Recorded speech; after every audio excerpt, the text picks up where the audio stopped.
Yes, Like, sir. that's nothing. And that's how we do Rookie of the Year.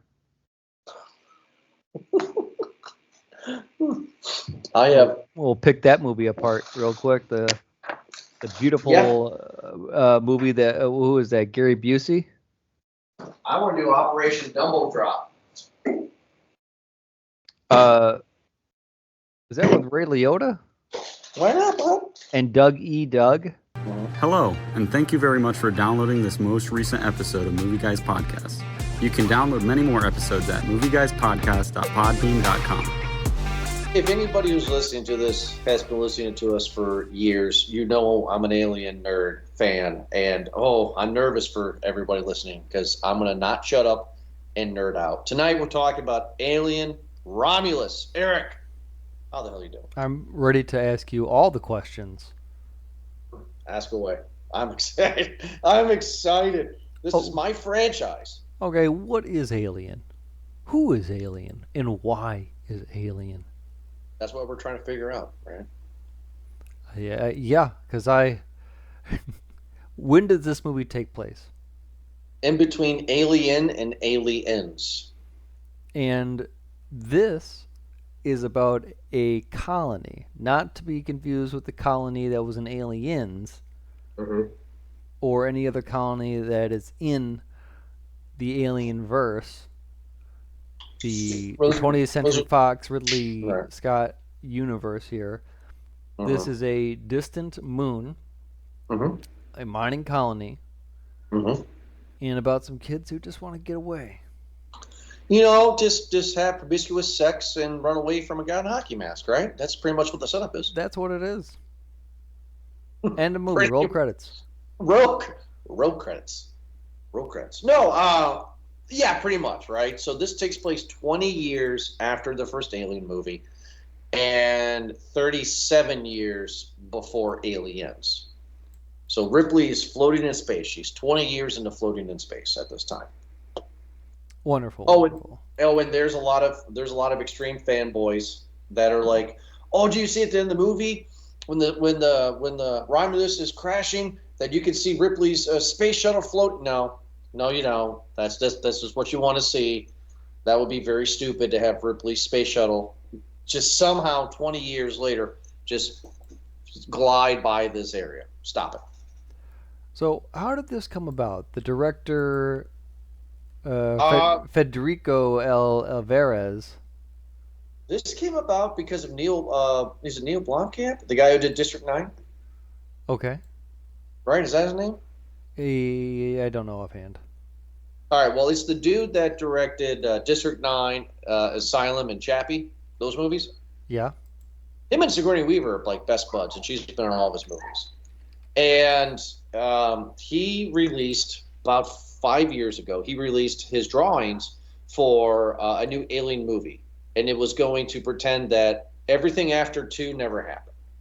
And I was a big fan of that. It looked great. Hicks was alive, Ripley was alive, and it looked great. The concept art looked great. And then Ridley Scott came in and said, "No, I'm thinking about to finish Prometheus, so instead of that movie, we get Covenant," which you don't need to see Covenant to see this movie. I watched Covenant last night to prepare.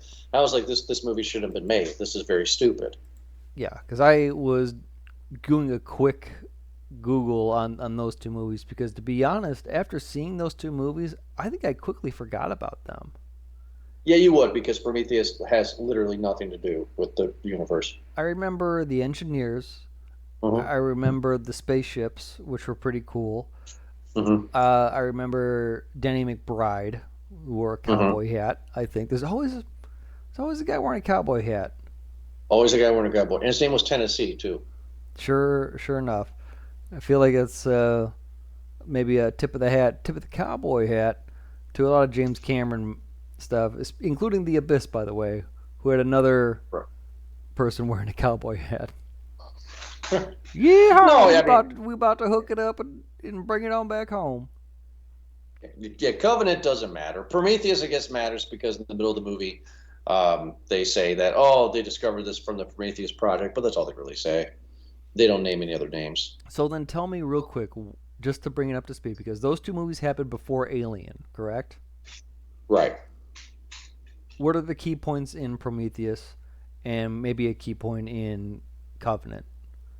There is no key point in Covenant. Okay. The key point in Prometheus would be that we know that the space jockeys now the engineers, and they created humans, and they created the black goo, and the black goo is the genesis of what we know as a xenomorph. Okay. In Covenant, David the android killed Shaw, took out her womb, and because of that, mixed that with the black goo to create the first alien egg, which had the first facehugger, which in turn had the face actual xenomorph. Okay. And all this was commissioned by Weyland-Yutani? Yeah. For what reason? Bioweapons. Just to create a bioweapon so that they could create the xenomorph and release it onto a planet or wherever they need to and have it eradicate. Everything after, yeah. So like Prometheus, Peter Weyland was there to, see his creators, to confront his creators. The whole thing, that's why it's called Prometheus, right? The whole point of Prometheus was to talk to God, if you will, right? And the sequel was a robot playing God. But at this point, the company, Weyland-Yutani, knows about the xenomorph, so now they're sending crews out to, unbeknownst to them, find this stuff and bring it back. Oh, okay. So like in Alien 1, the Nostromo is pulling like this oil rig behind it. Like if you remember, the first movie had these big, huge towers, right? Well, the Nostromo's not that. The Nostromo's a small ship that's pulling it, kind of like a tugboat. Yeah. And they were passing by LV-426 when they got the signal to wake up. Yes. So it's not been confirmed at all yet if Weyland-Yutani sent the first crew, Ripley, out there to discover it or not. Don't know that yet. Gotcha. And LV-246 is the planet that Prometheus went to? No. That's a totally different planet. Okay. The LV-426 is where the first movie takes place, where they found the spaceship. And then in the sequel, the company who knew the spaceship was there because of what happened with Ripley decided to have 150 families, colonists, terraform the planet and create Hadley's Hope colony. And eventually somebody found it because Carter Burke released a thing saying, hey, check out this latitude, longitude. I think there's a spaceship there. Go check it out. So, and then for 60 days, the aliens took over the Hadley's Hope. Sorry. So after the first movie then, Ripley gets rid of the alien by throwing it out the airlock. Shoots it with a harpoon gun and then shuts the door and it goes off into the vacuum, the cold vacuum of space. Right. This movie, Romulus, starts with Weyland-Yutani picking up a Joe Dirt kind of a black rock, right? A black rock, don't know why, yes. And you said that they were there to just kind of salvage the wreckage of the Nostromo. Right, because like with any airplane that could go down in a wreck, there's always a black box, right? Kind of like a flight log, right? Yep. And this takes place 20 years after the first movie. Okay, so it took them a while to get there. Well, yeah. And to find out exactly where it is and all that stuff and blah, blah, blah, blah, blah. Right? Mm-hmm. So they discover it. When they open it up, it's the OG alien. Yeah. Just chilling out in there. And we can assume then that they were doing experiments and genetics, whatever stuff, with that xenomorph there. Right. Okay. So, which is kind of BS. Why is that? Again, my nerdum. So there is facehuggers, right? We know facehuggers, the normal average facehugger. You then also have another kind of facehugger, which is called a royal facehugger. You can Google it. It's a bigger facehugger, and it has webs in between its tendons. Okay. Right? And a royal facehugger is the one that, if it attaches itself to you, it's the one that gives out the queen. Okay. right? But this was just a solo alien. So, in order for them to create the queen to give us the eggs, how do they do that? I don't know. Because in Alien Resurrection, they answer that. Because Ripley in Alien Resurrection had the queen in her. They took the queen out, queen gave eggs, there you go. They didn't say in this movie that how they got the queen. So that's the one gripe. There's a few. That's the one big gripe that I have with the movie. Sure. Doesn't make sense how there's eggs. Sure. We can assume that maybe this ship that, and again, they're on a space station, the Romulus and the Remus, right? Yep. And they take the salvage parts of what they can from the Nostromo, and they're just on there doing experiments. So we could assume maybe that along with the Joe Dirt space rock that they have, and maybe some other stuff as well too, that they have been experimenting here for a little bit. Maybe we'll give them a stretch here, Jordan. I will give them that mulligan because everything about this movie, visually, story, acting, is everything that I've wanted. Because over the past decade, I have been disappointed with Prometheus and Covenant. Sure. Now, I'm not saying this movie's great, right? Because I'm a big Alien fan, so I'm not saying this movie's great and it's flawless. There is a lot of issues we're going to talk about, but after a decade of just getting punched in the face, I finally won this round. You know.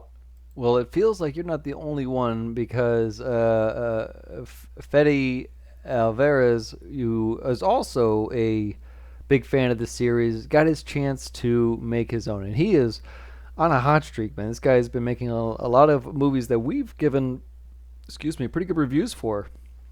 Name them. Don't Breathe, right?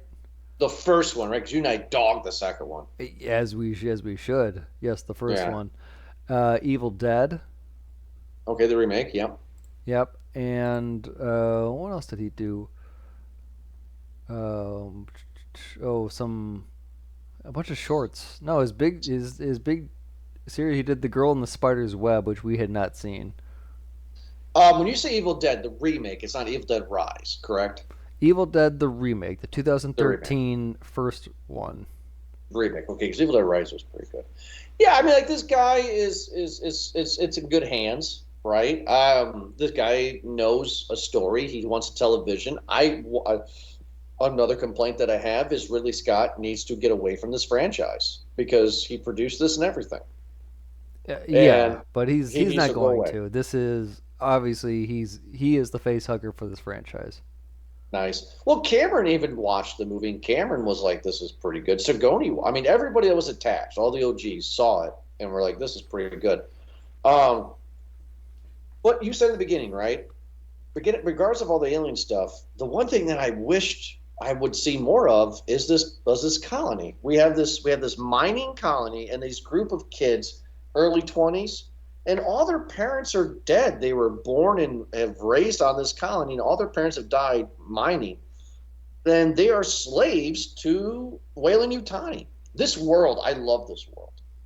Yeah, you had said that you were more interested in this future world than you are of the aliens, and I would agree. It giving you more piece to this story of how they're living, of this body politic that they're a part of, right? Where it is Weyland-Yutani, and that is life. It is Walmart has taken over everything. Right, 100%. They make that joke in Alien Resurrection that Walmart bought Weyland-Yutani. Yeah, and I think it's amazing how they. That's true. That's in the movie. Really? Yeah, I know. Yeah, it's a rewatch there. Yeah, it's you know how they had the deleted scenes, and then when they re-released them, they did the director's cuts, but they added all the deleted scenes into it. Yeah, that was a deleted scene when one of the doctors was like, "Yeah, Walmart bought Weyland-Yutani like 100 years ago." Anyway, sorry. Wonderful. See, yeah. But little pieces like that, right, where you're getting more and more of the story as the future films continue, and I think it's great. They give more about this, about how if a mining accident doesn't kill you, then disease will. Yeah, and also, did you catch in the beginning too? It said that 0 days of sunlight. There's no sun. None. There's 0 days of sunlight. Yeah, that sucks. So these kids have never seen sun. Now, I made a comment that these kids were born and raised here. That's not true for our main character, Rain, right? She was from another planet because there's an image of her seeing a sunrise, and she said she has visions of seeing a In sunrise. her dreams. So she was born from this planet. Yes. Oh, okay. Okay, Yeah. see, I didn't catch that. Okay. And her dad, Anakin Skywalker, built the android. Yeah, pretty Andy, much. right? Did you know Andy was a robot right off the bat? I thought the movie was being inclusive and just having a guy with autism. I did not, but they tell you pretty quick. Oh, really quick, right? But then that first scene when they're eating breakfast or whatever, and he's doing all these dad jokes, I was like, oh, she has a brother from another mother, and he's special needs. Okay, okay, Yeah, no, I definitely got that. And I think anyone would have too. right. Did you like the little bird? The little bird that does the liquid back and forth. Yeah. You know that's a thing, right, for Alien franchise fans, right? Is it the same part where like it's in every movie? Is that? Yeah, pretty much. It's almost in every movie, yeah, because it's in the first movie, and then it's in the. Oh yeah, that damn bird that goes back in. It's in every Alien movie. Wonderful. So that's fun. That's another thing. So something for a little treat for the Easter egg for the fans like yourself. Well, yes, that's an Easter egg, but other things are just blatantly stupid. I mean, if I were to have made this movie, I wouldn't go as far as a character at the end of the movie saying, "Get away from her, you bitch." You don't steal that line from Zirconi. You don't. That made no sense, right? The blue light when they were walking down the corridor, the blue light just hovering over the ground. That blue light was in the original space jockey ship in the first movie, hovering over the eggs as kind of a warning: don't go past this blue light, or you'll activate the eggs. That's why that blue light's there in the first movie. Oh, cool. Why this blue light is here? No idea. So there's like stupid stuff like that. You know what I mean? That's just like, like little bits here and there. yeah. Sure. As somebody who's maybe the casual fan, Mhm. it left me kind of wondering, like, well, why is that there? Especially because Andy makes such a point to stop and observe it, just like, oh, Right. am I missing something? Right, yeah, because in the first movie, Kane goes down in the ship and he sees all the eggs. You remember that scene, Oh right? yeah, And you have that blue light like a mist, yep, right? I remember. And when he breaks it, it makes like a screeching noise. Mm-hmm. It's confirmed that the eggs are always alive, but once you cross that blue light, that activates the eggs that there's a victim present, and there you go. Well then, Yeah. So these kids, I don't dislike any one of them, right? Because these are not your stereotypical kids, right? This is not like a movie that we reviewed recently, A Violent Nature, where it's like one kid you kind of like, but everybody else you hate, right? yeah, Like, yeah, sure. Well, you didn't have that. right. There is one character, Bjorn, who is pretty much just a dick to Andy the entire time. He doesn't like synthetics, But they gave a reason. they gave a reason why. Yeah, and it's very understandable why. And I think it's fun too is that they kind of are these synthetics almost like they're not quite Asimov, or they have to do the three robot laws, because they still have that hard directive that they have to obey, and most of them are to to protect the company, right? To what's good for the company. You do realize that it's not been confirmed from studios, but Ridley Scott has said it. Other directors and actors have said it that this world is the same world as Blade Runner And Moon. and Moon. Yes, you know this. So these androids are replicas, right? I mean that's what they are. Yeah. So I just wish they would come out and say it, right? Because Andy wouldn't be alive this long. There's you wouldn't think so, right? Right. But maybe that's the reason why he's kind of the way that he is. I don't know. Maybe. Probably not. There's also a scene when they're walking down the main street, if you will. There's a neon sign that says bar. That was straight from the sequel when they're walking down the main and the bar. There's a lot of great cuts. And the whole plot is that Rain has a boyfriend or a friend. I don't know who this guy. Ex-boyfriend. And they're going to get on a little ship, fly up above the planet, and there's this floating abandoned space station called Romulus. How did the ex-boyfriend discover this? Yeah, in his pulled up the scanner. Well, I'm asking. I'm not being great. I'm just asking. Like, I mean, do you remember? Because I've seen it twice, and I still don't know how the boyfriend knew. He was explaining it, but I didn't understand it. That, did you tell me that the ship has been up here for the entire time? Yeah, I'm not too sure. I know that is it because he has like a cargo ship of some sort, and it was. I'm not too sure either. Well, the whole point of it is that they want to go to this abandoned space station, Romulus, and steal their cryopods so they can fly 9 years to go to another Earth-like paradise planet. Yovaga. Question. Is the only reason why that they want cryopods is so that they can not eat? I mean, 9 years is a long time, but if you don't have cryopods, you could survive 9 years flying, right? Right, but you'd also need 9 years of food. Sure. Okay, so that's what it's 9 years of it's food. Like, there's no way in hell they're gonna have food. Yeah. Gotcha. Yeah. Okay. Fair enough. And I think, all right. don't they talk? Do they ever talk about relativity in the other movies about how Sigourney Weaver, how Ripley is traveling? What was it, 30-something years? 57. 57 years? Yeah. And is that just in? Yeah. They don't talk about that at all. How she doesn't age a bit. What you go into the cryo is what you get coming out. All right then. So yeah, that's the idea is that Rain wanted to go to Yavaga, planet Yavaga, and she tries to because she said that she had put in her time working the mines, and it was like 1,200 hours or something like that. And the person, the lady who, the officer behind the glass, says, "Nope, your allotment has been increased to 2,400, and after that goes up, then we'll release your contract."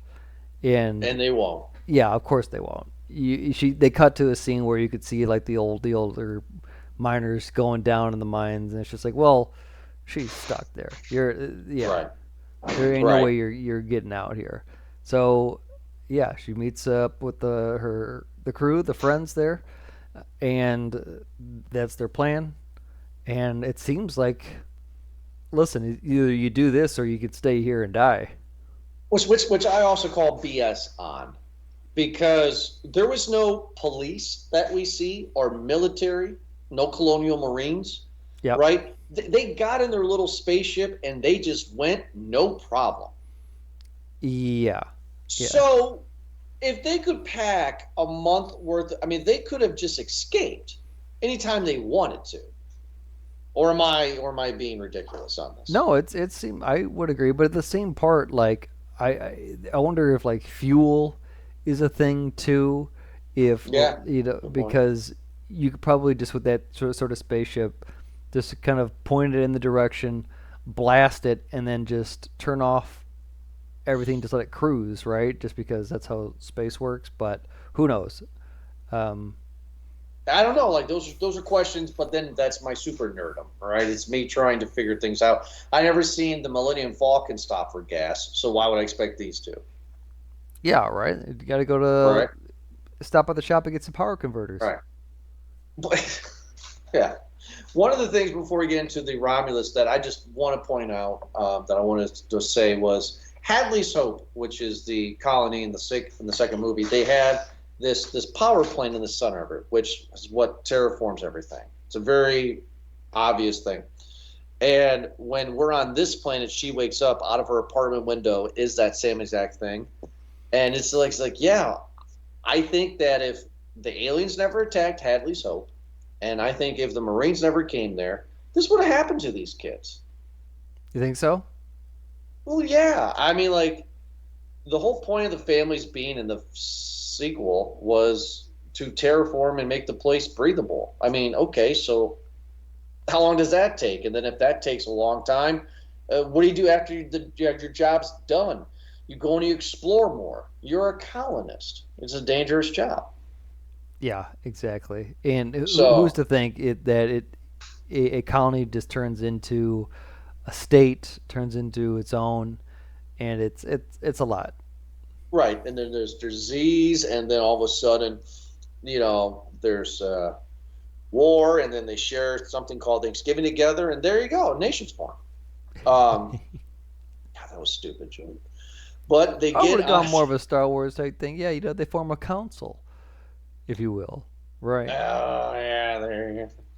And that's how democracy They falls, by thunderous applause. they form a galactic empire. So before we get into the alien stuff, which is the big stuff, so you agree with me, right? You like this setup. My dad, who was a big Alien fan, who got me into Alien, was in the theater with me watching it, and he leaned over, before they got to the Romulus ship, and he was like, "This is getting boring." And I was like, "What? This is great!" Oh yeah, sure. Like, And listen, like the sound effects and everything were great too. A little bit of a fan service there too. Just the beeps and the boops and the bleeps. It just all sounded very alien, and the way that it kind of the sounds of it when the screen prompts and it displays the image, the almost like it loading almost, like or you can hear like a ribbon display. It sounded awesome, and yeah, I was getting a lot out of it too. It was listen, the visuals and the sound is fantastic in this movie, oh, just flat out. look, gorgeous. Yeah, it is a visual eye candy of a movie. Yeah, no, I mean, like, I really enjoyed the kids. I enjoyed this mining colony they were on. I liked the world. I like Blade Runner, so I could get more of this world, which is telling good in the story, right? So then There's we a get lot of to, pan out shots, so yeah, where you yeah, get like where you get like the gravity of maybe how small everything is. right. We finally get into Romulus, and something's bad. Something's screwed up, right? I mean, it doesn't look good. I'd be terrified.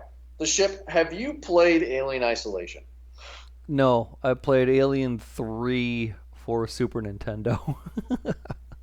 So have I. No, Alien Isolation is available and it's becoming huge downloads. It's this movie. Okay. So it's this movie. It's a spaceship that's been abandoned. There's aliens on board. It's first person, and there's hardly any weapons, and it's a cat and mouse game. Cool. What's really cool is that you play as Amanda Ripley, Ripley's daughter. Oh. Oh. That's really cool because in the sequel we find out she's a mom. Anyway, um, but what the reason I bring that up is because Isolation takes place around the same time as this movie, around 20 years. Yeah. So my point of bringing it up is that Weyland-Yutani's doing this a lot. You got Romulus and Remus Space Station doing alien stuff. You got the spaceship and Alien Isolation video game doing this stuff. Like, they're doing this all over the place. Yeah, they're really trying to get the most out of the and like as far as what they know and Mm-hmm. what we know, I feel it's like is a pretty big difference, right? Right. Like we as the viewer only know as much as the regular citizens, and this world for all the movies still always feels like Whalen Yutani is just this big governing company that keeps all the secrets to itself, Mm-hmm. and always has something else. There's Which always I don't something like. else. I don't like it. I don't like how big the corporation is. They're only mentioned in Aliens. They're talked about a few times in Alien 3, but it's every movie they get more ridiculous. But so we get into the spaceship and we get the friends going in and they're trying to steal cargo. Great sound effects too. Did you notice too that there was no sound in space hardly? I like that effect. It's always fun. Right. I like that effect. And now this is where they stumble upon this laboratory, and they find face huggers, kind of like these face huggers in sacks. And I thought it was a cool effect that they were frozen, and then they turned on the gravity or something, and then they warmed up the face huggers. Well, I think there's a few things when they first enter the space station. One is the anti gravity turns on, or I'm sorry, the gravity turns on every periodically just to kind of keep things operational, right? Stable, I guess. Yeah. To stable or whatever, and they go in there. So Andy, Tyler, and Bjorn go into the ship, and they recover the cryostasis chambers, but they realize there's not enough fuel in them. Uh-huh.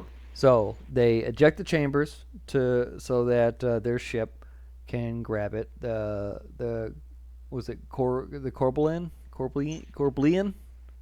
Sure. and it's a hauler ship. So kind of like the Nostromo, right? Yeah, it's like the Nostromo. Smaller, Anyway, though. Nostromo's huge. while they go and continue to look for fuel for the chambers, because they have a little scanner machine that says, "Oh, down this way." Right. More plot this way, and so they follow that, and This that's when the the face very huggers. they activate the room, and they activate the face huggers. This is also where we find out that Rain's friend is pregnant with somebody's kid. She said some asshole, I think she said. I think it's one of the guys, obviously, maybe. Kay is The friend's name. is the friend's name, and she is the sister to Tyler, her ex-boyfriend, I believe. Right. So it's somebody maybe we don't know. But eye roll for me, right? Because as soon as she said, I'm pregnant, I leaned over to my dad and I said, oh, she's going to be turned into an alien. Yeah. Alien. Let me find if I can find out who is the baby daddy here. She said some asshole. That was her words. Just some guy. Don't worry about it. Mm-hmm. Well, it can't have been Bjorn, because Bjorn's girlfriend is Navarro, Mm-hmm. who is the first kill here. First kill, Navarro. She hit the face hugger. Is that the bald girl? Yes. Okay, so what you think about that? Okay, so the first Alien movie, we don't really see a lot of the inside of the facehugger. Aliens, Cameron introduces kind of like this little tentacle tube thing, just a little tiny bit, not but this movie, it's blatantly showing. Let's be honest, we're all adults here. It's showing a vagina and penis, right? I mean, that's what it is. It's showing genitalia. Yes. Yes, it is. And then that tube, which in the first movie, Dallas says to Ash, the robot, what's it got down its throat? He goes, I don't know. It looks like it's feeding him oxygen. Well, this movie, eventually, when they take the facehugger off of the bald girl, that thing was down there, dude. Yeah. Like, that thing was in. We never seen that before in an Alien movie. Yeah. So it was getting in their business real quick. Right. I mean, this is obvious what this is, right? And what I love, it's not consensual there. I tell you what I like though, man. I like how she has that handheld X-ray machine. That her was chest is starting really to cool. She puts it behind her, and you can see the thing go. Also, another thing that I like too is that they make it realistic, right? So, like in the first movie and the other movies, right, the chest burster, like their chest kind of pumps a little bit, and then boom, right, here comes the chest burst. And this movie, it kind of felt real. You know what I mean? Like she's on the ground, she's convulsing, she's doing her thing, and then when it breaks her rib cage, it doesn't just burst through like the other ones. It kind of has to burst a little bit and kind of squeeze out. That's some tough bone right there. Yeah, it kind of rips through. Right, and I'm just like, and I could feel the crunch and everything. I was like, that was great. That was it was a good effect, man. It really was. But it bothered me, and because at this part too, we also get to meet Rook before all this happens. right? Yes, let's talk about Rook. Yes. Yeah, because while Tyler, Bjorn, and Andy are in the chambers, they get locked in there, and so Rain and Navarro go to uh, try to save them, right? Right. We're putting together Rook, who is not played by Ian Holm. He is dead. Yeah. But it looks like Ian Holm, looks like Ash from the first movie. They make multiple of these, like Schwarzenegger and Terminator. Yeah, yeah. So they revive Rook, and then they before they revive him, they take out his chip and they put it into Andy, and suddenly Andy is now a different synthetic. He's got the upgrade. He's no longer this autistic thing being ever that we originally thought. He is Terminator. Mm-hmm. I love Andy. Andy's great in this movie. This franchise is known for having strong female characters with short hair. But this guy, I liked Rain, but this guy was a very close second. Oh no, he stole the movie, man. David Johnson is his name. He was very good. And no, this was definitely his movie, man. He was incredible, and yeah, he was the reason why I kept watching, I think. Yeah, I believed him. It's very hard to make somebody believe that you are this thing, right? You know what I mean? Yeah. Like, I watched Terminator. I believe Schwarzenegger is a robot. You know? Like, it's not that hard. This guy, when he turns Terminator, as you said, like this guy's a robot, man. Yeah, and just everything from his just everything, his mannerisms, behavior, to, even the way he talks, you could tell that just like, oh, geez, this is, he's gonna be, he's a bad guy now. Well, it's all about logic, right? It's not about anything else, which we know from the series. Besides Bishop, all the robots have been jerks. So all the robots, all the synthetics, all the robots, androids have a different prime directive. I'm sorry, they all have the same prime directive, which is not in the best interest of anyone else but the company. So logic has to matter. Yes, and it's rough, man. But at the same part, he has to make these hard decisions, and the first one, right, is when they're activate the face huggers and they're all running from the face huggers, and Navarro finally gets hit by one, right? And they're in the room and they're asking Rook after they plugged him in to get more information on these aliens, and he's just like, do yourself a favor and kill her right now. Like the most merciful thing that you can do right now would be to not pretend like she can be saved. Kill her now and kill the facehugger and call it a day. And Bjorn, who we know, does not like synthetics telling or making decisions for him. We know this because in the mines, a synthetic was responsible. He holds a synthetic responsible for the death of his mother. Right? Yes. Yeah. Right. And the reason why is because that synthetic, that android, had made the decision to close off an area of the mind that was going to be like, we had a gas leak or something like that, right? Yeah, and then it was kill 3 people and save 3,000 or something, or not. It was to let these 3 people die so that you could save. You know, the needs of the many are greater than the needs of the few or the one. Right. So that's to quote Star Trek. And so that's what the android did. He never got over it, obviously, and so now he does the same thing with Andy, who kind of does the same thing, right? Who's just like, okay, well, we should quarantine this Navarro here, and have everyone else go over here. And that's when Bjorn's just like, no, screw that, and basically takes Navarro and runs back to the ship, and then leaves. Well, see, now, you always have that one character in these movies. They're like, why don't we freeze them? Yaphet Kotto said that in the first movie. right? I mean, like, okay, so they probably have an alien in them. Got it. You know, with this being the future and the technology that they have, this shouldn't be a death sentence, to be honest with you. No, but they panic. Yes, they panic.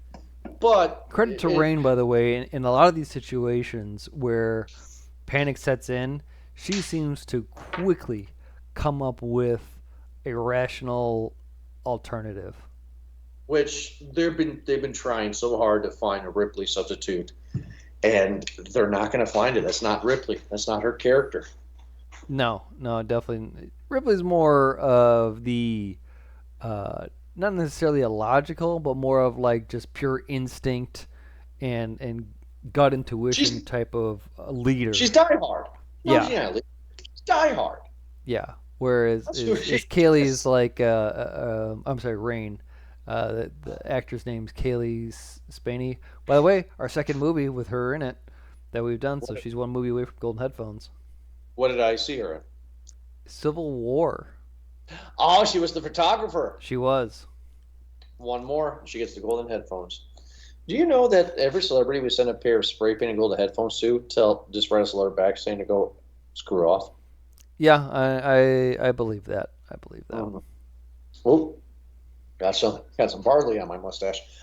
So while the chest burster happens, very great. Then we get something we haven't seen in an alien movie before, right? Which is they can't find the little guy, but attached to the wall is clearly female genitalia of a grown alien being birthed. We have not seen that before. I don't know if I like it. I don't think there's a need for it. What do you think? This entire franchise seems to have some sort of, I don't know if it's a sexual thing or if it's some sort of metaphor for life, but been a lot of references to like newborns and there's been a few abortions in these franchises than I care to admit than there should be, really. Yeah, I think maybe Human Centipede has them kind of tied with them right there in the as far as that count goes, and it's just a weird number where they really. I also at the same part, this director has done this a few different times because we're talking about Don't Breathe, Right. where that Well, ending happened, and it seems like this is the same part where it was a forceful and unwanted baby. this That is H.R. Geiger. That I mean, who's dead now, but Geiger is known to be the visual force behind these movies. You ever seen Geiger? Yes, you have. You've seen Geiger stuff. I'm sure I have. Yes, you have. It's all bio. He called it biomechanical, where his artwork was Oh yeah, mixing, yeah. yeah, mixing human and mechanical. And he drew the original Alien as just an art piece, and then the studio was like, "That's our Alien." Yeah. So I mean, like this is very Giger esque, I guess is the word. But like in the first movie, the alien pops out of Kane's chest and it scurries away, and they try to find it, and 15 minutes later, it's a big alien, and then it kills the other guy. In this movie, it's like cocooning itself, and it metamorphoses into a butterfly, if you will. And I was like, okay, that's fine, it's cool. But now we get our alien. Practical, looks just like your standard alien. I am good. I am happy, right? I'm ready to go. I'm loving everything from this moment on. All right, we got our alien, and Yeah, there's the question. So we got the one, then where'd the other ones come from? so when they get down farther into the ship, you see a bunch of other scientists secreted to the walls with their chests busted open. So they had face huggers, and like this spaceship's been floating vacant for I don't know how long, right? So you're telling me that in this closed off hangar that there's just been a bunch of xenomorphs just been chilling? Yeah, absolutely. Because that's why Alien versus Predator is kind of interesting, like the concept of it. Because you've heard the tagline, the ultimate hunter versus the ultimate survivor. Aliens don't die unless like you see in the movie, right? Yeah. Like there's no natural death to an alien. Okay, yeah. It just it does its thing, and then when it's done doing its thing, it's all instinct. That's why, like, when you go into like their corridors and stuff, they have like that bone and like secretion stuff over the walls, Yeah. so they can hide inside those walls. Okay. So if there's nothing to do, if there's nothing to face hug, if there's nothing to do at all, then they just go and they hide and wait. Oof. That's it. That's what they do. And these aliens, that's why it's so interesting. So, like, okay, here we go. So, in the first movie, if you really care to know, in the first movie, the dome of the alien, Mm-hmm. it's very smooth, right? That's just like your standard alien, right? But in the sequel, their dome is not smooth. It has very bony kind of structures. Yeah, like a Klingon. Those are called warrior aliens. So those aliens are known to kill. Drone aliens, which is from the first movie, in these movies, are known to sting you with their tail, and it paralyzes you, and then they put you up in the wall Yes. to be face hugged. Ah, all right then. Yeah, a little worker bee action there. That's all it is. So, the alien did its thing when they first got it. They had eggs everywhere. Facehuggers came out. People got face hugged. Aliens came out. Killed everybody in the ship. Job's done, boys. Let's go chill out and have a beer. All right. Yep. Back to hibernation. Uh-huh. All right. Yeah, you said it. Yeah, that's what they do. So, this thing sorry. was cocooning, and then Sorry. No. Don't say sorry. Teach me. I'm sorry. Teach me. I just feel like people are just, all right, Jordan. All right. Maybe those people are like that because they already know, and I feel like the idiot then. Oh, maybe not. Well, go ahead. I Okay, need to play more. I need to play more video games and do more googling to know about my aliens, my xenomorphs. Mm-hmm. Yeah, but the alien comes out, and then of course the girl that's pregnant, she has her scary alien moment, right? Oh, hold on, you missed the. So Navarro dies, and it's this dumb Right. thing where they go on the ship, and the entire time as we know, it's just like, no, don't do that, don't do that. But they're reacting because they're just like, no, screw it. We can save her, and they do. In doing so, they leave Tyler, Rain, and Andy on the Romulus ship. Yeah, they pull out, and yeah. Yeah, and it's just like, well, geez, you guys are just dicks, man. Like, oh, we'll be back later for you guys. I know it's 6 hours before the thing crashes into the rings of the planet or the moon that you guys are on, but it's just like, geez, so you're gonna save one and kill three? Kind of the opposite. Yeah. Anyway, so Chestburster comes out, and Navarro reacts. She kicks the manual steering, and the ship kind of goes on a crash course and crashes into the second hangar of the Romulus ship, right? Perfectly, right? Perfectly. How did that happen? Right? Yeah. Yeah, by chance. Was able to from downtown, able to do a Kobe. That was good. Yeah. So, yeah. So she goes in there, and then the other team, the Marine crew, they're like, oh, we have to go save them. So they go to save them, kind of a thing. And then you get Bjorn and Cal, who are trying to make their way out of it too. They see the cocoon. Bjorn has the electric taser cattle prod thing, and he sees the cocoon. Tries to just show it up in there. Just probe it. Just and it stands right underneath it as well too. So yeah, and he gets the buzz, gets the shot going, which doesn't really do much but piss it off. Right. Yeah, and then he gets acid on him and dies.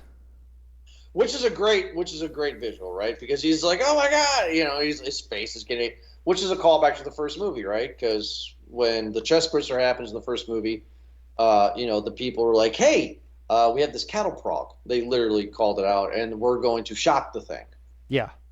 Right. So I mean that's what this was, and then we get that cat and mouse, right? Where like Andy and the other survivors are at the other side of the door, and the pregnant girl is like, she's there, and Andy's like, no, the alien is waiting for us to open the door to come get us, so we're gonna let her die right? Why we survive.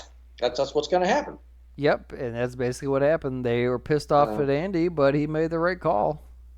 right now, Dad got his movies confused, right? My dad does, right? So he leans over to me, and he was like, "Hey, the alien's not going to kill the pregnant girl, is he?" And I was like, "They don't give a crap."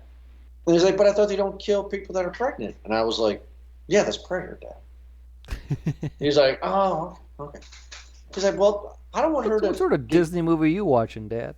Right. And he was like, "Well, I don't want her to die." And I was like, "Dad, don't worry. She's pregnant. There's going to be an alien baby. I mean, that's obvious. That's why she's pregnant. That's why This is she's what they're pregnant. saying."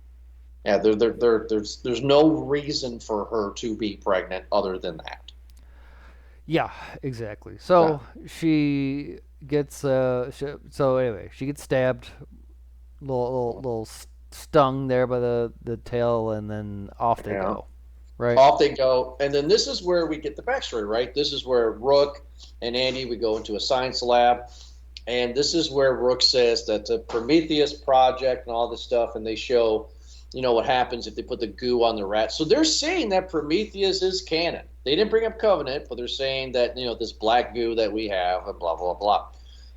The thing that makes me mad, it always has, no matter this movie or any other ones, is when you introduce a movie like Aliens, right, the sequel, you cannot have better technology in a movie later on than what you have because these guns are freaking cool. Because this guy gives her the gun, he's like, it's an auto aim gun. Yeah. And it looks just like the pulse rifle. And it's like, why do the Marines have this in the sequel? Like, Yeah. don't introduce new tech because you're just gonna why? Like that's such a big gripe to me, dude. It's like why introduce this gun? No, I get it. Episodes 1, 2, and 3, kind of the same issue there, where so you're introducing new technology in the prequel. It's like Right. Why? why wouldn't they have this? Yeah. So Just do the pulse rifle. uh, but Andy says don't shoot them Because of the acid. because the acid will leak straight through and breach the spaceship, and then obviously you'll create a vacuum and we'll all die.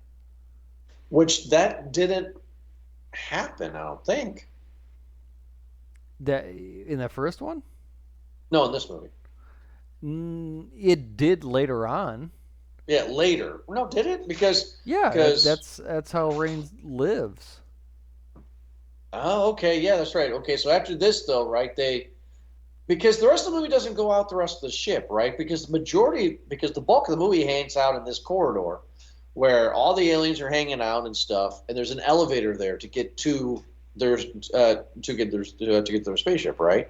Yeah, this is all happening after Rook tells him about Prometheus fire, which is the genetic serum that they have to create the perfect human, because humans colonizing are dying from disease and just all these other different issues. And so they've created this synthetic thing so that humans can survive and be the perfect whatever. So, That's the black goo from Prometheus, man. yeah, that's the black goo from Prometheus. And uh, then they're Do you going to go call to the BS? elevator, but then Tyler hears his sister Kay, who, like you said, was mounted on the wall for a face hugger later on, and so they were able to capture or rescue her before a face hugger Right. got to her. She's obviously in a rough shape. She's not feeling well. She's just looking bad. So they take the elevator to go up to the ship, but before they do, I think they get attacked, right? Tyler, right? The boyfriend, he gets brought up from the alien. He gets the second tongue, the second mouth, Yeah, they're boom in about to his go to the head. elevator. Tyler dies, and yeah, he gets stung, and then he gets the tongue through the skull. Andy Right. gets knocked down and starts convulsing and breaking and stuff like that. So they get in the elevator and they run up. And oh, what was it? Oh, they presented the idea. Andy's did that in order to save Kay, you could take some of the Prometheus fire, take some of that goo and inject it to yourself, and Yeah, that he might do said that. something. That might do something. That might help you out. And then Rain said, "Stop." It's like, "No, get you into the cryos chamber, and that will keep you alive until we can get somewhere to get you medical attention." And which, again, seems like a very logical idea. So they are going up the elevator. Tyler dies. Andy gets knocked down. Rain has a second thought, and as she's going up the elevator, she says, "All right, Kay, just go on without me. I'm gonna go rescue Andy." Which she goes down, was able to rescue Andy by taking the chip out, the Rook that they took from Rook and put it into him. So it essentially downgrades him, and goes back from Terminator Andy back to regular Andy, back to dad joke Andy. I am so upset with her decision. Ripley would not make that decision. That's her brother. She did. That's her brother. No. I was an idiot right there because I know a lot of Alien fans. Just said she went back for the cat in the first movie. But I mean, come on, that's a terrible decision, Eric. Especially because, yeah, listen, because I think up until this point is where the movie starts to get it's very dumb. Like, I was on board the entire way, but I think this is really where the movie in the third act starts to really take this turn. The elevator scene where they have this the gravity chamber again. So she has the gun. Her and Andy go to the elevator, and all the drone aliens, like you said, are coming at them. And she can't shoot them because obviously if she does, then the acid will leak through the spaceships and into space. But she has an idea. I'll turn off the gravity, and so that way when I shoot them, everything just floats and it won't sink through. So turns off the gravity. Andy anchors her down to the floor, and she just lets her rip with her gun. And she kills everything. All the drones, all the face huggers, and a pretty cool sequence. That was pretty cool. And that was a cool sequence. Until there was nothing left but just floating acid, blood, and whatever, all kind of coming at them, right? And so they do this Space Odyssey kind of thing where they float through and don't touch the hot lava. Yeah. And at this point, she's killed all the aliens. I mean, she hasn't killed all the facehuggers. There was a lot of facehuggers, but all the except aliens are dead. one. All except one, but she's killed all. There's a few. I'm sorry, there was a few that was because there was two left at the end. Yeah, because after that they dodge all that and then they go in the elevator shaft. Elevator won't work because the gravity won't work. So okay, we'll just float ourselves way up. And so Andy shoots himself up the elevator shaft, and as she's about to, she gets grabbed. Did you think of Deep Blue Sea like I did when this scene happened? You know what I'm talking about. No, I'm thinking about it now. I wasn't thinking about it originally. Yes, you are. It's theft. I mean, this is Deep Blue Sea right here. I see too many movies, man. That's what we do. That is what we do. I don't think it's that. I don't think that Fede Alvarez. No, I don't. It was think just so. Like, yeah, you know what'd be good if I steal this part of the Deep Blue Sea. Well, what if he did though? Because this is it, right? The elevator doesn't work, so we have to climb. Oh, and what's below us? The man-eating beast. The shark. Yeah, exactly. See, right? Come on, bud. Anyway, go ahead. She gets grabbed, and she's struggling to go through. She uses the gun, I think, to get her free, right? But at the same part, the propulsion of the gun shoots her up and sends her tumbling upward, right? Right. And aliens get destroyed, man. Yeah, so she loses her gun. She's going to kind of grab Andy, but countdown for the gravity to turn back on because it was on a time thing. So 5, 4, 3, 2, 1. Gravity turns back on right before she can reach Andy's hand, and she starts free falling down the elevator shaft, only to be saved by an alien. By an alien. Yeah, I didn't like that. I was like, did the alien just save her? Okay, technically the alien saved her, but it really didn't, right? Because the alien wants to kill her. No, flat out that alien saved her because it had two chances. One, it catches her with its tail. It doesn't sting her. It catches her with the tail, and then brings her to the ladder. It doesn't Yeah, I it doesn't thought of that. crawl away with it or go anywhere else. It stays stationary where it is, and then like But then it puts it tries to to the attack her though. try the yeah, very slowly in the It in the saves very her, and then it tries to it attack her. tries to Yeah, yeah it tries to it gets the very close kind of alien style, right? yeah. It's not. Their problem is their problem that they've had ever since Aliens. They cannot get a good ending to these movies. Like they're just scatterbrained. Because how can you beat the Queen? That is an iconic thing. Like I mean, Ooh, well, there's no let's get to way. the ending because that's where we're starting to jump Yeah. the shark, the deep blue sea here, shark here. Let's talk So about that. So yeah, so wait, the elevator comes crashing down, kills all the aliens that were coming to her, and she was able to survive because she's on the ladder. Then there's a little, well, she whatever the hell. She climbs back up, and this is all before, by the way, another countdown because the ship, the space station that they're on, is hurtling towards the rings the of the rings. moon and is going to be destroyed. By the way, beautiful visual. By the way, just Yes. Yes. absolutely stunning. Hmm. And I would watch that scene again over, and I have.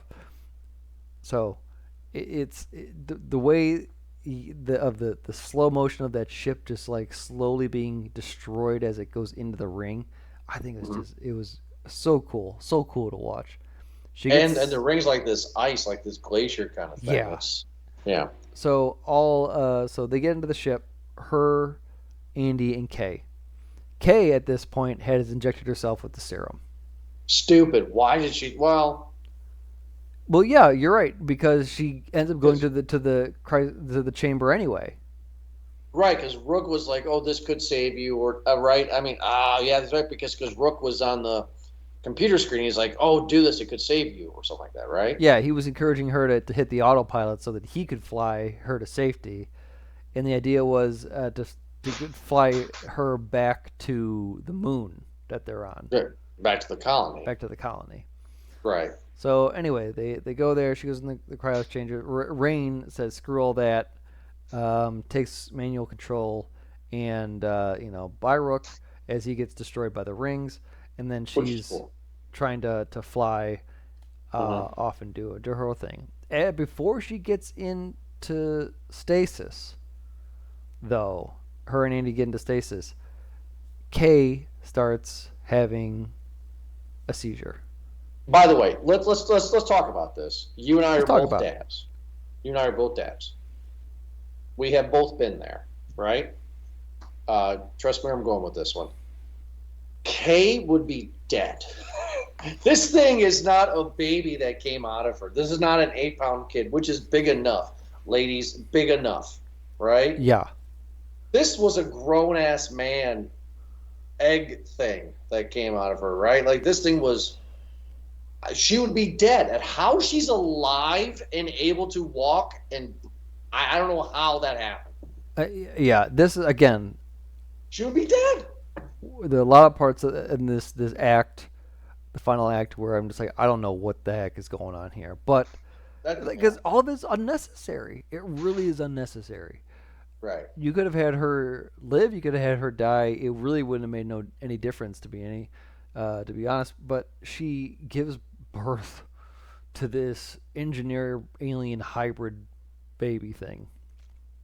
Right. This thing was huge. It was like this big egg that It came starts out of small and it her. grows up. It grows up pretty big. Yeah, Well, not just the, but not just the thing that, but the thing that came out of her. That's what I'm the little talking about. pod. Yeah, Yeah, like the pod thing that came out. That would have killed her. And then the acid this has it leak through into the cargo bay.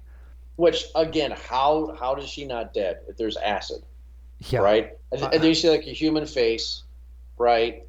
And at this point, I'm a few beers in because my movie theater serves beer, and I take a swig. I remember this, and I take a swig, and I go, "Oh God, we got Alien Resurrection. Here we go. And that's exactly what we got. We got this. Did you Google the actor who did this? It's some like basketball 7'7" dude. Look at him, and it looks weird. no, he looks like the baby without the makeup on. Yeah, Right. Robert Bobrozhetsky. That guy won't live past 30. He's Romanian. Yeah, he ain't He's gonna seven live foot past. seven. Yeah. Do you see the way he looks? Yeah, again, Yeah. he didn't need much makeup. It looked like. No, like, and now we got this alien engineer hybrid, and also Blade 2. You know what I'm kind of talking about? Remember in Blade 2 where the vampires had like those tentacles that come out of their mouths and suck the blood out of the people? You know what I thought? I That's thought Legacy. oh, okay, You okay, know all what I'm right. talking about? Yeah, yeah, yeah, yeah. Yeah, yeah, that I do. weird movie. Is that what? Yeah, was it Legacy? The diner kind of a thing. Yeah, with the old woman. Yeah. Yeah, the old one, the diner. Yeah, that'd be Legacy. No, I just, and this is this very tall, very skinny alien engineer hybrid thing that she birthed, and it's going to kill her. And Oh, did vampires suck her blood? not Legacy, Legion. Legion, thank you. Yeah, I had to correct it because like that doesn't sound right. Yeah, Legion. Right, but why? So it has a tentacle come out of its mouth and it sucks her blood and kills her, right? Yes. And why? I guess so. And then cat and mouse between newborn two Andy gets versus cut pretty hard and he's down. right, and then we get this cat and mouse, and eventually, I mean, it's newborn two goes down. Yeah. It's oh Well, this okay, yeah, because it took a long way to get there, but long story is that lack of oxygen. Rain puts on a spacesuit, goes into the cargo chamber, does a manual release of the cargo with the alien in it, right? And last part where she couldn't get the last lever, but thing, and then she's about to die because the baby thing is over her, but then she realizes that her rope her life rope that she has tied to the winch at the top is still like caught on that thing, so she pulls it, which pulls the lever. Um, and then the reason why is because the pod had acid in it, and she kicked over that, and it doesn't matter. It was a lot of it was just like, geez, this is a lot of things to connect over this last sequence here, just to make it seem epic, and it really was just like, okay, end this movie already. Damn.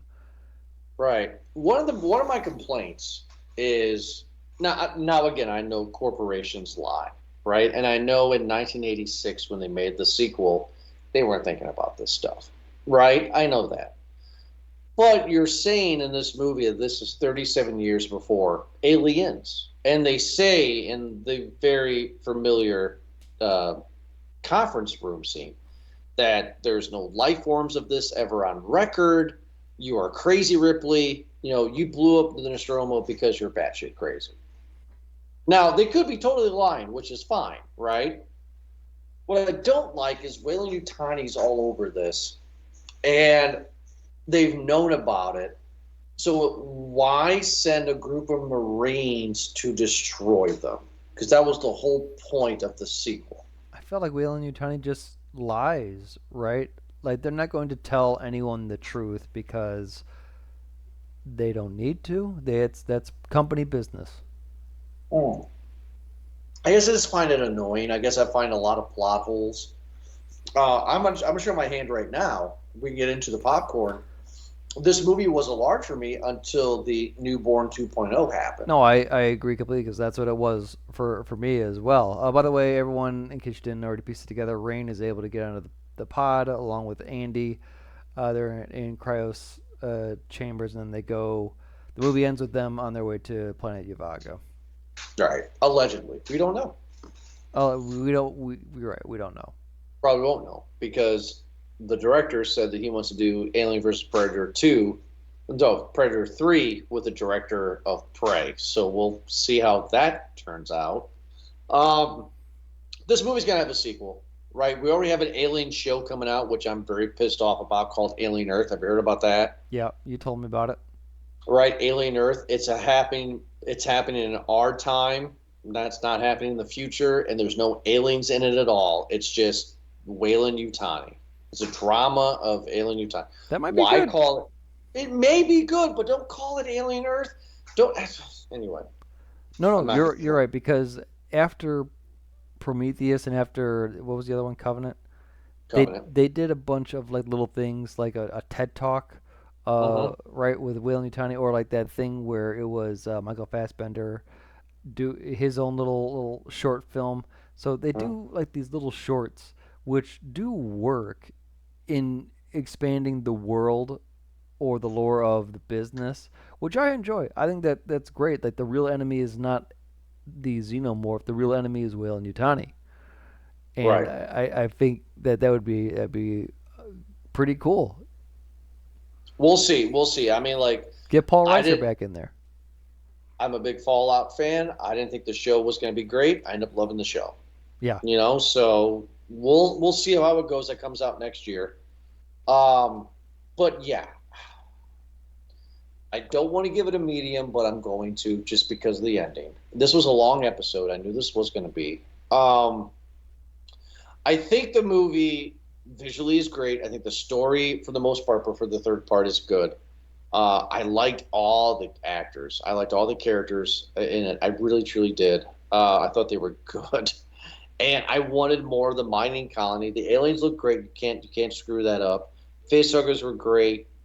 I mean, from an Alien Uber fan as I clearly am, this movie did everything that the past decade has taken away from me. But it just didn't end well. It was a very good treat, but I have a bad taste in my mouth. So medium bag for me. I will go back and watch again, and maybe I'll change. But medium bag for me. What is your popcorn rating, Eric, I, for I Alien Romulus? honestly I would agree because up until again that I'd already said up until a certain point it was great, and then it just got ridiculous. I think that they could have done without that alien baby scene.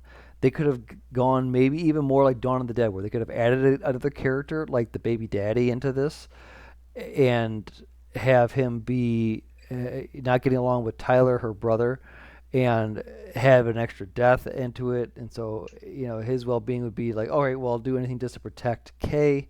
And then maybe he injects her with the serum, the Prometheus fire, and then she has the baby. And they she kills them because she realizes that it's not a baby anymore. It's something else. So I feel like that would have been a bit better rather than this what we got. So and you could have had an extra death in there. You could have had your metaphor of birth in there again, or you could have just used it to see what the Prometheus fire was doing, or that it even exists. Uh, Uh-huh. but again, the way they did it, I just think was silly.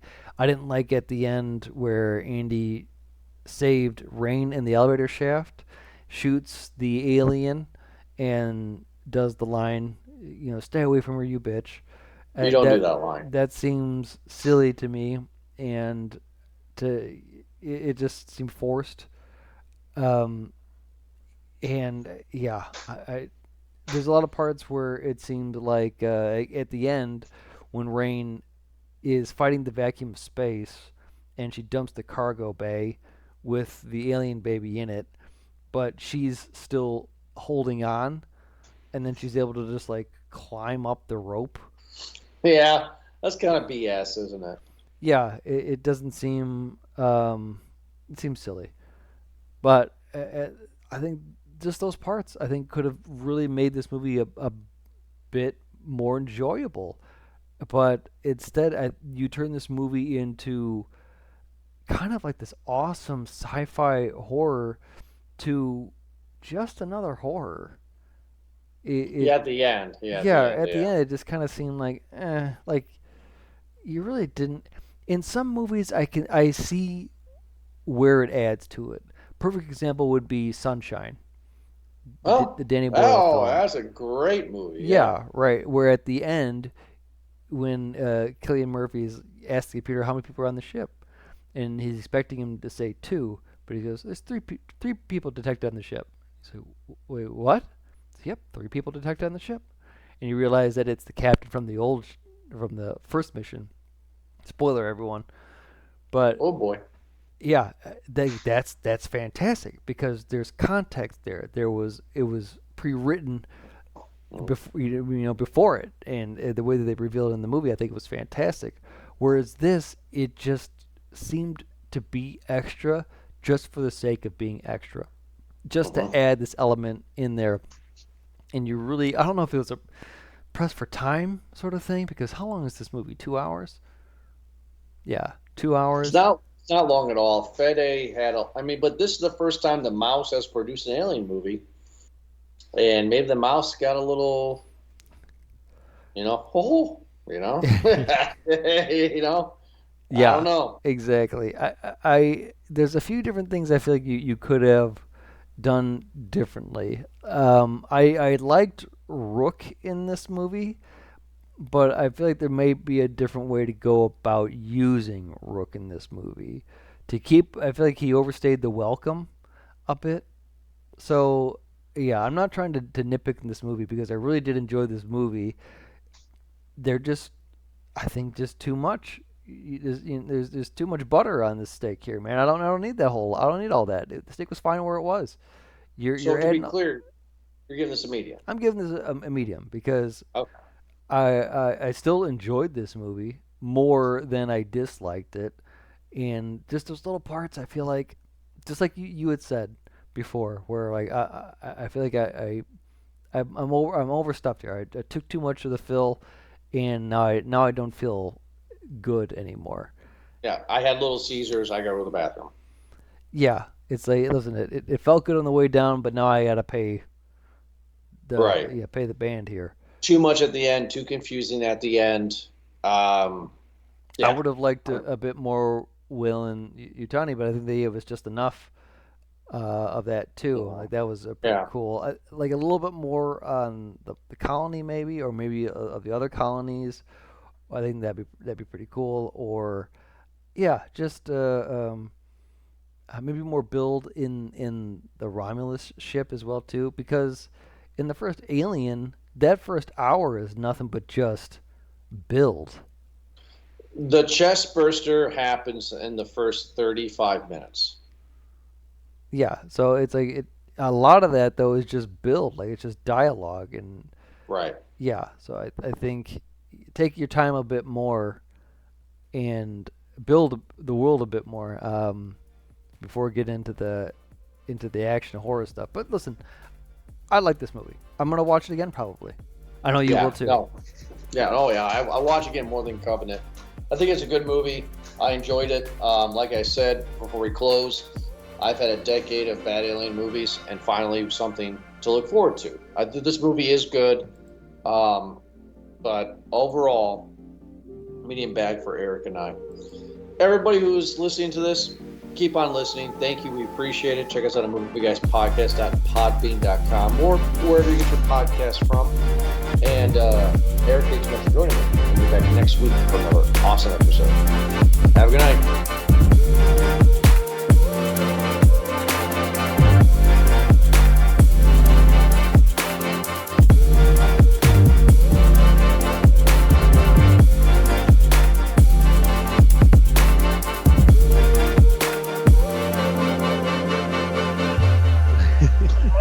And I was like, ah. He's like, I don't care, dude. Please. Yeah, I've been he's like, doing yeah. this for 7 hours.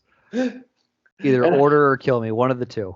And I was like, I'm sorry, man. I just made a really, really bad dad joke. And he goes, all right, man, what do you want?